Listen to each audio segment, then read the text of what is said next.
Hey YouTube, this is Kobe R. Rice. And sorry, I'm never looking at the camera when I'm doing these things when it first comes on, because I'm always looking on my phone trying to bring up my day-to-day achievements or what have you. And I just need to like be able to refer back to it so I know what I'm talking about. In any case, so today is Thursday, December 15th, 2016. I should know what day it is, but I don't. That's okay. Today was actually like a really exciting day. It had an interesting sort of lull in the middle of it. And that's because I think I had been working for a little too long, because now I have my days free pretty much, being that it's just me working on my film and my kid is in daycare, et cetera, et cetera. So, now I get to just work on stuff all day. And when I do that, I'm really productive, but I also kind of get like my energy goes, like right in the tanker. So I had to go and rejuvenate, which is exactly what I did. And I'm going to tell you what I did, because that was a really amazing experience, that like hour or so that I took away from my work. Anyways, I'm a little scattered today, but here's what I achieved for today. Um, some basic in the morning, like made some really much needed changes to both of my websites, colbyrrice.com and thebohemianbadass.com. Both of them have the same template, but they look a little different because the branding is different. So that's actually something I'm really proud of, in terms of learning how to brand, which, by the way, I learned from byregina.com. Her name is Regina Anijanu. I don't know the exact pronunciation of her last name. I'm sorry, Regina, if you're watching this, which you're probably not because you have no clue who I am, but I did not mean to pronounce your name incorrectly. But in any case, that's sort of beside the point. But she has the most amazing website on how to become a business and lifestyle blogger, and how to really make your infopreneur business, as she calls it, a successful, sustainable business that is also ethical and exists to help people, essentially, and also exists so that you can be a badass in whatever you're trying to do to help other people, and you can look professional and look really sleek and sexy. So I was making the needed changes in that regard. Let's see. I actually sat this masterclass today as well. It's called The 7 Steps to Taking Control of 2017 by Michael Hyatt. A lot of you guys will probably know who he is. He's really famous, really rich guy who I believe, really great positive energy, who is really helpful with helping people to awaken their inner creativity, achieve their goals, and become more productive. I have no idea what that was. I don't know if you guys heard that in the background, but my hackles are up. Um, in any case, so yes, he's very good at all of that. And sitting in his class was really interesting. I actually felt like sitting in his class was a good thing, but I'm pretty productive as it is. And I guess I was just in the class to learn a few new things, which I did, but also reaffirm what I'm already doing, which is important. You should know what the top minds in your field or even outside of your field are thinking, so that, you can check your progress against their progress. Because even though you're not trying to be them specifically, and you don't want to be carbon copies or clones of your idols, or I don't want to say idols, that sounds a little bit too religious and too sort of kowtowy, but your like role models. Yeah. Although you don't want to be a clone of your role model, you do want to try to emulate their success by taking the things that they've done with their life and their work and tailoring it to what it is that you want to do, and making that process your own. Because really it's about you mimicking and evolving and tailoring and personalizing their process. It's not about copying their product. And we're actually going to talk a little more about process versus product later, because I feel like that's a huge distinction that we need to make and understand as creative people, that we learn through process, and we measure by product, if that makes sense. And we tend to do that, but sometimes you can switch that around. You can also measure by progress and learn by product, if that, you know what I'm saying? So I don't think creatives should be overly focused on one particular aspect of that dynamic. They should be focused on like both. And that's, of course, depending on where you want your business or your brand or your art or your creativity to go. In any case, that was a sort of unrelated spiel, but important. So yeah, made some updates to the blog, and this was all before like I had to get up at 6:30. So I was up at 3:30 this morning working, and then I took my kid to daycare at 7:30, and then I came back and mostly marketing and editing today. I wrote almost 500 words for the Iron Maiden, which is good. And then there's a couple things missing from here. I guess my notes haven't synced quite yet. Oh, that's right, because I'm okay. Anyway, you guys don't need to see the behind the scenes crazy, but I'm just gonna like look at this list here. I also started learning a little bit more about the 8 sequences of in films. I mean, I know about the 8 sequences in pretty good depth, but I want to make sure that I can explain sequence by sequence what is happening, how the events are unfolding, what is expected in the sequence, what is revealed in the sequence typically, just basically like how the sequence itself unfolds. Because I realized that even though I had sort of like an intuition for it, I couldn't really articulate it. And if I can't articulate it, that means that either I haven't thought about this as much as I should, or I don't know it as well as I should. So I really started a very in-depth study of the 8 sequences in filmmaking, because as you guys know, I'm a cinematic writer and I apply those principles to my writing. And I want to master the 8 sequences. I have everything else, in my opinion, pretty much down pat, and I can explain and teach and also do it myself. But sort of harnessing the power of the 8 sequences and being able to drill down for each sequence what exactly is expected, I'm having a little trouble with. So I really want to think about my process, study some more movies, and sort of figure out what's going on in each sequence. That's what I did today.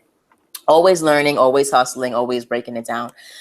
And then I also, through my journey on YouTube, I discovered a really awesome filmmaking blogger. Awesome. I don't really know what we call ourselves, but an artist and an infopreneur named D for Darius. And I just subscribed to his channel. And if you guys are interested in filmmaking, you should definitely subscribe to his channel too. But he basically teaches a lot of very interesting principles on filmmaking, cinematography, cameras, just everything. Hold on a second. That's actually like my pasta, and I don't want it to get like limpy. So just give me 1 second. I know this is kind of like ghetto and weird that I'm stepping away, but just give me a second.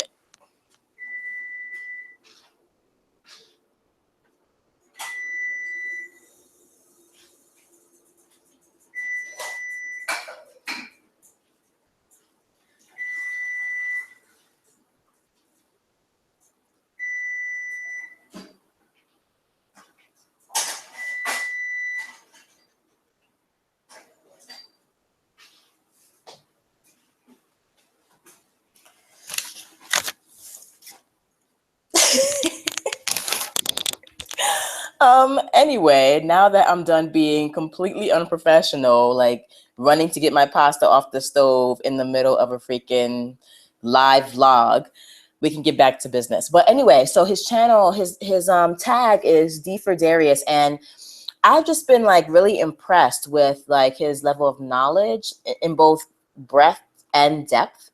And he also hails from my university. I think he graduated like in 2013 or something like that, from the School of Theater, Film, and Television, of which now I am a part. So I was super interested in hearing what he had to say, because we have a pretty solid film program here, and he also really enjoyed the film program here when he was a student. And I also watched one of his films, Seafood Tester, which really actually blew me away. I mean, it was pretty good. Like one of the better short films I've seen.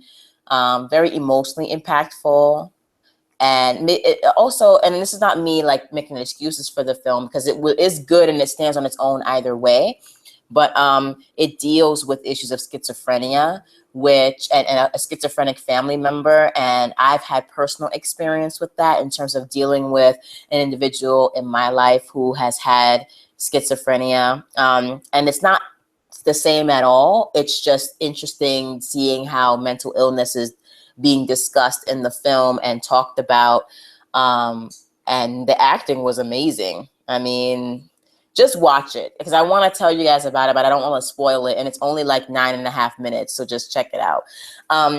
So yeah, I spent a lot of my day learning a lot more about film and filmmaking from this vlogger. So I'm really like excited about the channel that I found. I also have been doing a lot of film education, like getting my film education from as many places as possible, including Rocket Jump Film School, which is great, nofilmschool.com. Oh my God, there's so many. I can't even go through all the resources because I'll be here all night and I need to go eat.